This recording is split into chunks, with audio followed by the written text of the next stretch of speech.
Hi everyone, and welcome to this lesson on Native Americans and westward expansion.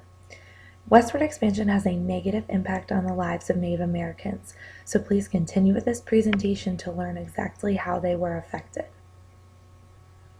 Before the Civil War, most white settlers did not live in the Great Plains, if you remember from our class discussion. People did not live there because it was hard to farm.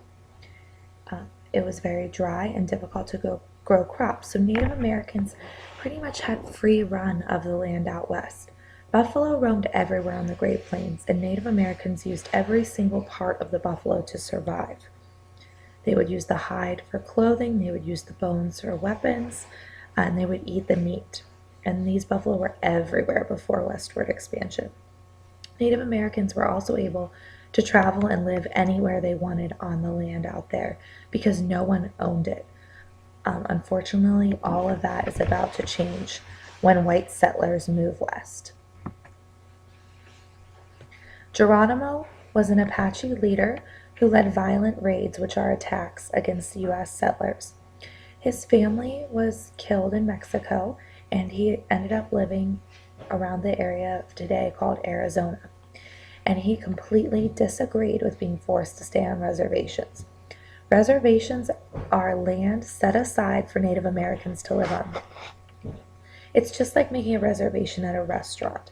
So if you call ahead to a restaurant and make a dinner reservation, that table is reserved for you. That's your space.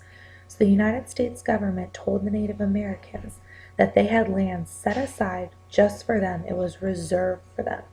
And they expected each tribe to stay on their reservation. But Geronimo did not want to do this. He thought he wanted to continue his former life of being able to travel and live wherever he wanted.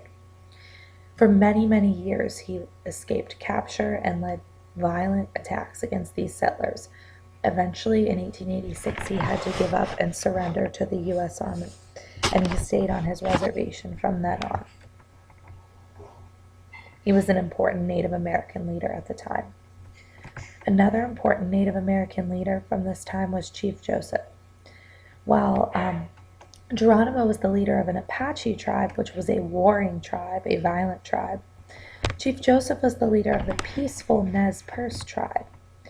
And they lived on a reservation up in Montana, and they were told they had to move to a smaller reservation of land, and he and his tribe did not want to do this.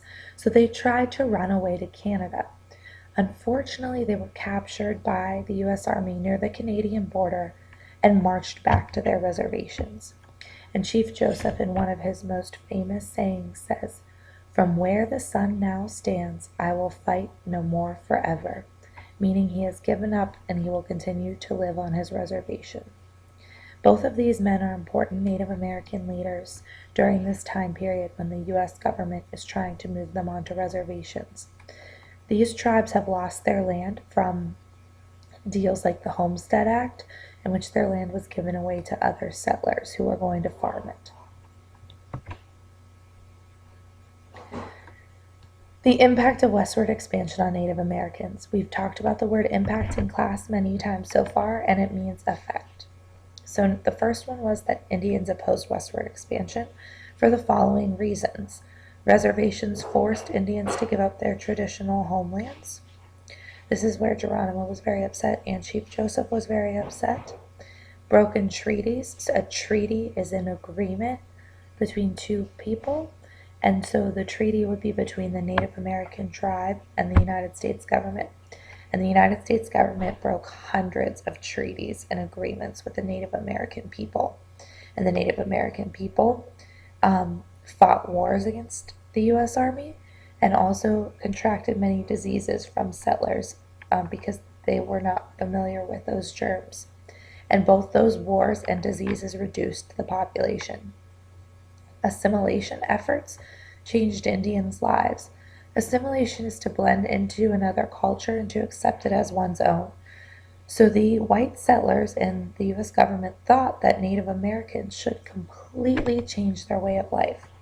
And so they sent Native American children to schools way back in the East, far away from home. They forced them to wear clothes like the white settlers did. and they forced them to become farmers and grow crops on land where the Native American people were not used to doing any of these things. And so assimilation means a change in one's culture. The final one was Native Americans were not allowed to become U.S. citizens until 1924.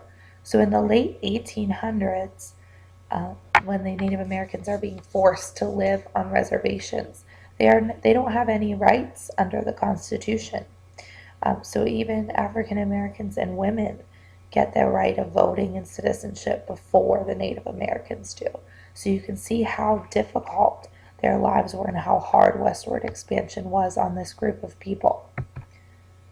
And the last slide is just a couple vocabulary terms you need to be familiar with. So please write the definitions in on your paper. Assimilation is to blend into another culture, to accept that as one's own. And we talked about that with the Native Americans, attending schools, teaching them how to blend into the other culture. And also that reservation is an area of land set aside by the U.S. government for the Native Americans to live on. I hope you learned a lot about Native Americans and westward expansion from this presentation. And please come to class with any questions that you have. Make sure you pause, rewind, and rewatch this video as many times as you need to understand the content.